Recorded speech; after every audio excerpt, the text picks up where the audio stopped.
नमस्कार साथियों, आइए सुनते हैं कहानी प्रोफेसर मित्रा। लेखिका हैं सुभद्रा कुमारी चौहान जी।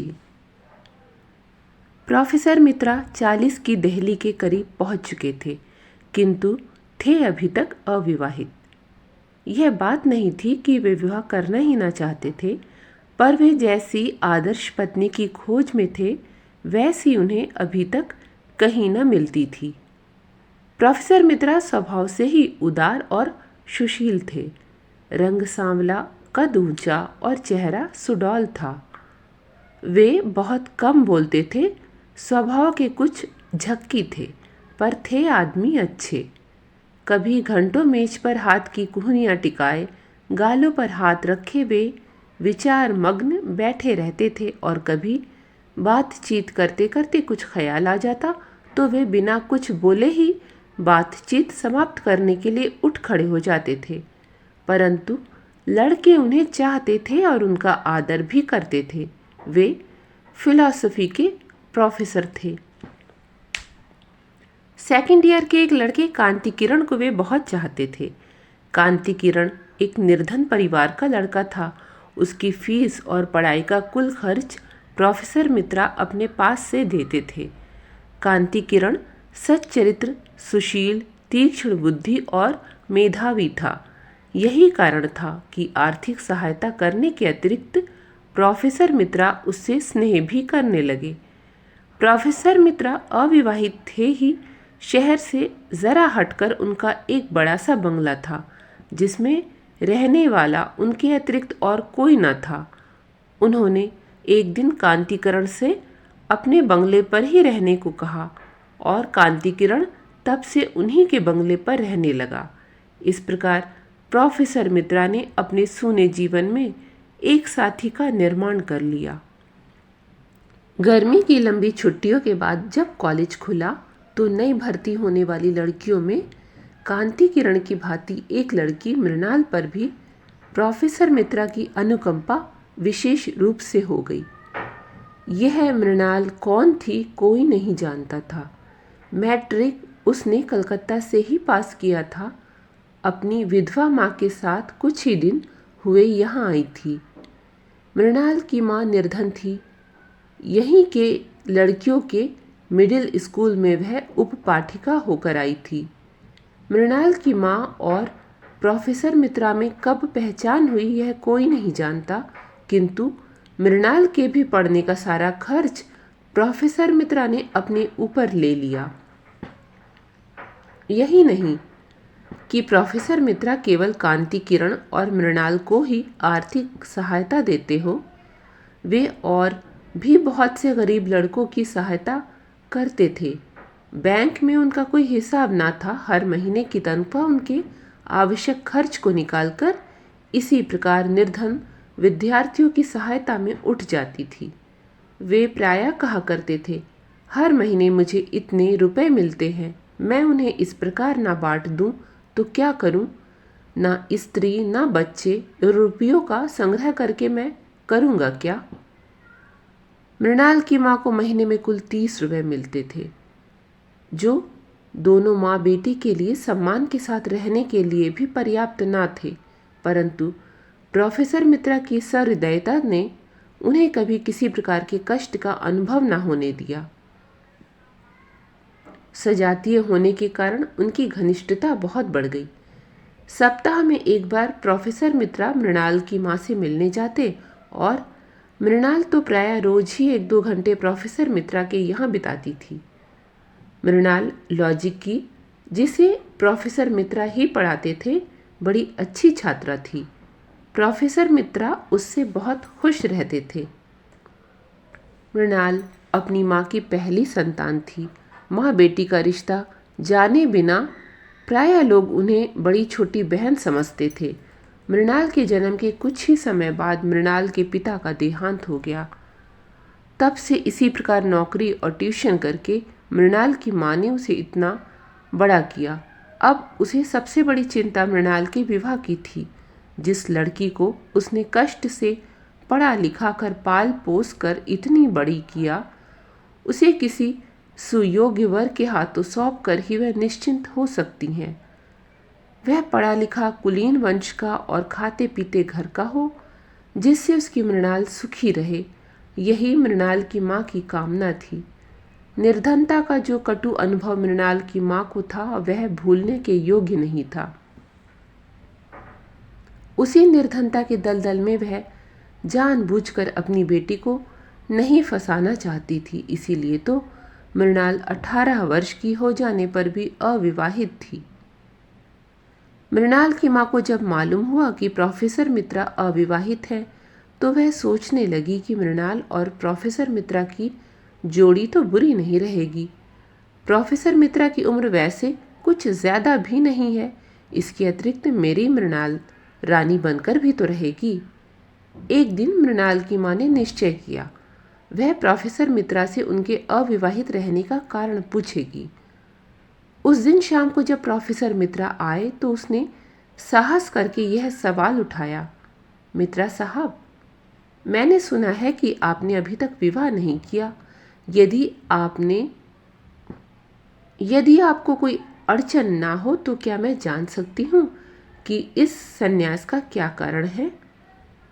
प्रोफेसर मित्रा के सामने ऐसा सवाल भी इस घर में उनसे कभी होगा, वे न जानते थे। बोले, मैंने आज तक विवाह की ओर ध्यान ही नहीं दिया। क्यों नहीं दिया कह नहीं सकता। अब तक नहीं दिया तो अब तो ध्यान देना चाहिए। शाम को लौट कर जाते हैं तो क्या वीरान सा घर आपको अच्छा लगता है? प्रोफेसर मित्रा हंस कर बोले, नहीं, घर तो वीरान नहीं रहता, कांति किरण रहता है। अक्सर मृणाल आ जाती है, फिर नौकर चाकर भी तो रहते ही हैं। मृणाल की माँ तनिक हंस कर बोली, नौकर चाकरों से कहीं घर आबाद हुआ है? और कांति किरण क्या, उसकी पढ़ाई खत्म हुई 2 महीने बाद अपने घर चला जाएगा। मित्रा साहब हंस कर बोले, मृणाल तो रहेगी। मृणाल की माँ जरा गंभीर होकर बोली, हाँ, मृणाल तो रहेगी, पर ऐसे रहने से क्या होता है? मैं मृणाल के लिए ही कह रही हूँ। अब मृणाल के साथ गृहस्थी बसाओ, मैं भी उसके हाथ पीले करके निश्चिंत हो जाऊं। प्रोफेसर मित्रा चौंक पड़े, मृणाल के साथ गृहस्थी बसाऊं? मृणाल तो बच्ची है, मैंने उसे सहायता दी है तो क्या उसका पुरस्कार मुझे लेना पड़ेगा? प्रकट में बोले, छोटा था तभी माताजी नहीं रही, 20 साल का भी ना हो पाया कि पिताजी भी संसार छोड़कर चले गए। कोई सुनने वाला था ही नहीं, ना तो विवाह के विषय में कभी सोचा, ना सोचने का समय मिला। आज 18 साल से यूं ही एकाकी जीवन बिता रहा हूँ। जीवन में किसी भी प्रकार का असंतोष नहीं है। अब इस उम्र में शादी करूं? अब तो बूढ़े होने में अधिक देर नहीं है।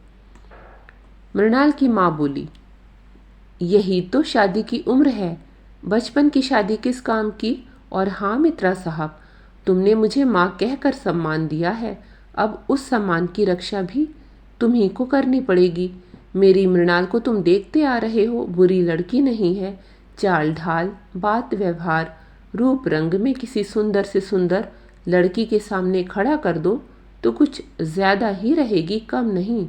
यदि तुम उससे विवाह करने का आश्वासन दे दो तो मेरी बड़ी चिंता दूर हो जाए। प्रोफेसर मित्रा गहरी चिंता में डूब गए।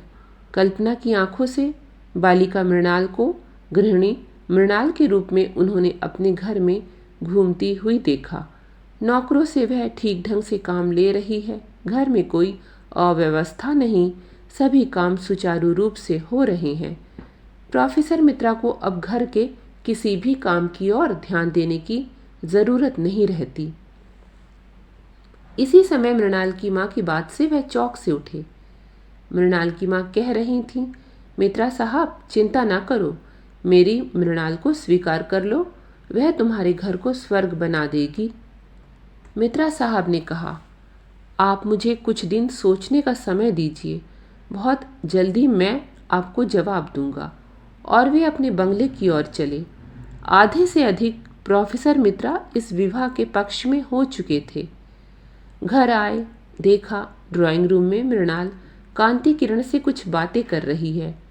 जाने क्यों उन्हें यह अच्छा ना लगा। आज यह पहला ही अवसर ना था कि उन्होंने कांति किरण और मृणाल को बातें करते देखा हो। बहुत बार देखा था, परंतु इस और उन्होंने कभी ध्यान ही न दिया था। आज उन्हें दोनों को बातें करते देखकर दुख सा हुआ। उनके चेहरे पर कुछ मलिनता आ गई। मृणाल उन्हें देखते हुई बोली, प्रोफेसर साहब, मैं बड़ी देर से आपकी प्रतीक्षा कर रही हूँ। मुझे आपसे कुछ पूछना है। और कुर्सी खिसकाकर वह प्रोफेसर साहब के बहुत करीब बैठ गई। प्रोफेसर साहब का जी आज पढ़ाने में नहीं लग रहा था। यह मृणाल ने ध्यान से देखा। वह बोली, आपकी तबीयत कुछ खराब जान पड़ती है। आप उदास हैं। रहने दीजिए, मैं कल पढ़ लूँगी, आप आराम कीजिए। प्रोफेसर मित्रा मृणाल को अपने पास से इतनी जल्दी ना जाने देना चाहते थे। मृणाल को वह पहले ही बहुत चाहते थे। फिर आज उसकी माँ ने विवाह का प्रसंग छेड़कर मृणाल के प्रति उनकी सारी कोमल भावनाओं को जागृत कर दिया। वे बोले, पढ़ो मत, कुछ देर पास बैठो मृणाल। मृणाल बैठ गई। मित्रा ने कई बार उसके सुंदर मुख और अलहड़ यौवन को ध्यान से देखा। उन्होंने निश्चय किया कि विवाह करूँगा। मैं जिस आदर्श रमणी को खोज रहा था वह मृणाल ही है। उनके कल्पना जगत में मृणाल उनकी गृहिणी, बंगले की अधीश्वरी, उनके बच्चों की माँ सब कुछ बन गई। इधर मृणाल को बैठे बैठे 20 मिनट हो गए। उसने पूछा, जाऊं? रात बहुत हो जाएगी तो माँ बहुत घबराएगी। प्रोफेसर मित्रा चौंक पड़े। बोले, हाँ मृणाल, रात बहुत हो गई है। चलो तुम्हें छोड़ आता हूँ। आप क्यों तकलीफ करते हैं? ड्राइवर से कह दीजिए, मृणाल ने कहा। पर प्रोफेसर साहब ना माने। वे बोले, नहीं, चलो मैं ही छोड़ आऊँगा। और वे मृणाल को लेकर चले। ड्राइवर तो था भी नहीं। ऐसी हालत में प्रायः कांति किरण ही उसे छोड़ने जाया करता था। इस वार्ता में भी ड्राइवर की जगह मृणाल का मतलब कांति किरण से ही था। प्रोफेसर साहब मृणाल को छोड़कर आए। उस दिन रात भर वे ना सो सके। विवाह की चिंता में उन्हें सारी रात नींद न आई। दूसरे ही दिन उन्होंने बैंक अकाउंट खोलने का भी निश्चय किया। घर गृहस्थी का सब कुछ तो अब उन्हें संग्रह करना ही पड़ेगा। अब लापरवाही से काम नहीं चलेगा। सुबह उठते ही उन्होंने कांति किरण को बुलवाया। मालूम हुआ कि कांति किरण आज सवेरे ही कहीं चला गया है। कांति किरण के द्वारा एक बहुत बढ़िया पलंग का वे ऑर्डर देने वाले थे। मृणाल के लायक उनकी समझ में उनके घर में कोई भी सामान नहीं था। सभी सामान ठीक और अच्छा बनवा कर रखना पड़ेगा। अकेले आदमी की बात और होती है और गृहस्थ की और। इसी चिंता में सुबह का भी सारा समय बीत गया। कॉलेज जाने का समय हो गया। उन्होंने भोजन किया, शोफर से कार निकलवाई। उन्होंने सोचा कि पहले मृणाल के घर जाकर उसकी माँ को विवाह के विषय में अपनी स्वीकृति की सूचना दे दे और फिर कॉलेज जाएं। विवाह करना ही है तो फिर देर करने से क्या फ़ायदा। वे कार स्टार्ट कर ही रहे थे कि एक साइकिल सवार आ उपस्थित हुआ और उसने एक लिफाफा प्रोफेसर साहब को दे दिया। पत्र में लिखा था, माननीय प्रोफेसर साहब, हम दोनों यानी मैं और मृणाल अंतर्जातीय विवाह के नियमों के अनुसार आज विवाह सूत्र में बंधने जा रहे हैं। विवाह की रजिस्ट्री के लिए हमें आज कचहरी जाना पड़ेगा। अतएव आज हम दोनों कॉलेज ना आ सकेंगे। क्षमा कीजिएगा। हम हैं आपके आशीर्वाद के अभिलाषी। कांति किरण, मृणाल। पत्र पढ़कर एक फीकी हंसी के साथ प्रोफेसर मित्रा ने अपनी कार कॉलेज की ओर बढ़ा दी। ये थी कहानी प्रोफेसर मित्रा। अगर प्रस्तुति पसंद आई हो तो लाइक कर दीजिएगा। चैनल पर नए हो तो सब्सक्राइब कर लीजिएगा। धन्यवाद।